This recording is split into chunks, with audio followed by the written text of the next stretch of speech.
Marc Morial was a former mayor of New Orleans and now president of the National Urban League. During a recent visit to Springfield, Mr. Morial and Henry Thomas, leader of the Urban League Springfield chapter, came in to talk about the state of race relations in America today. Now, this past Monday, we concluded the first part of our discussion looking at the shootings of young black men by white police in Ferguson, Missouri, and elsewhere. Then we discussed the use of the N-word in a song and a chant at a fraternity at the University of Oklahoma.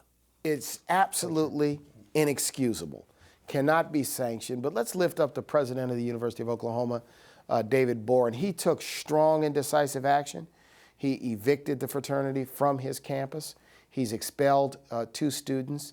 He's made it absolutely clear that there's zero tolerance. But one of the things that I think should be of concern is whether this song was part of the operations of the fraternity, part of the pledge program for the fraternity, whether it was baked into the culture of the fraternity. That raises questions because when you talk about systematic racism, that is a component of systematic racism where you've built in the idea that this disparaging song can be sung and you're required to learn its words, perhaps, as a member of the fraternity. So David Boren took the right steps, but it's a larger question, and we cannot sanction the use of the N-word anywhere, nor should we sanction disparaging terminology about any ethnic group in the United States. It's inconsistent with, I think, the kind of nation we all want to have in the 21st century.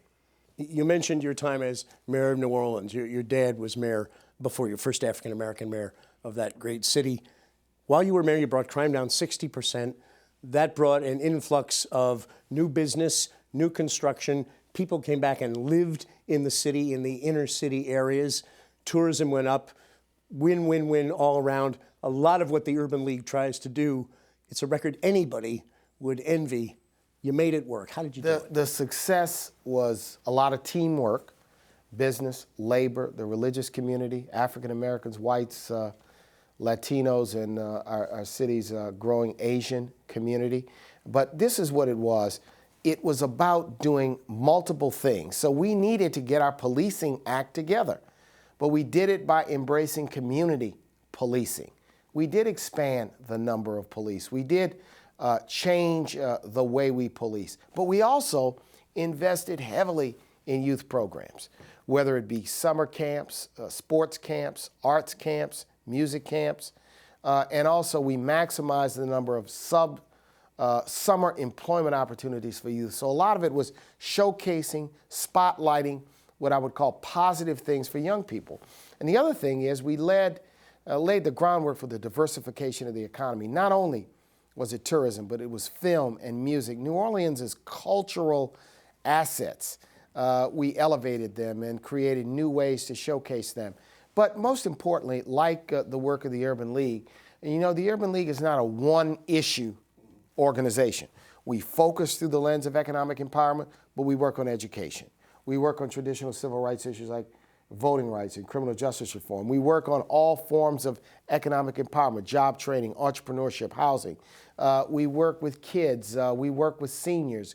We try to bring blacks, whites, Hispanics, and Asians together in a community for the common good. So that kind of work, I think, while it was the vision of our founders over 100 years ago, today it becomes the way you have to do business in the 21st century. Those who are looking for one program, one initiative, a magic wand to solve the problems, it does not exist. But it also requires strength through coalition building. Cities are diverse.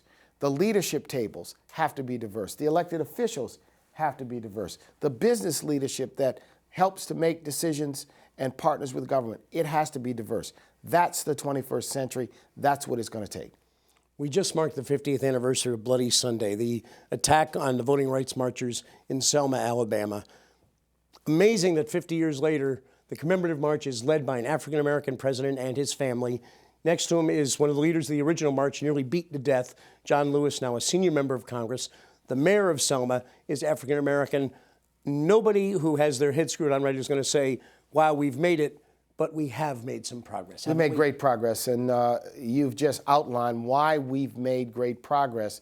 But in 50 years, while we've made progress, you take a state like Alabama with a large number of African-American elected officials, but it's still a state with high numbers of medically underserved, and a state that won't accept the Medicare expansion available to it pursuant to the Affordable Care Act. So there's tremendous work yet to be done, and it's a celebration, the 50th anniversary of Bloody Sunday. It is a commemoration for those that died and suffered to help us get to it, and it is a continuation, because it should be a reaffirmation to the types of principles and the hard work that the last 50 years have required. Henry Thomas, Marc Morial, gentlemen, an honor to have you both with us. Thank you for your time. Thank you. My pleasure.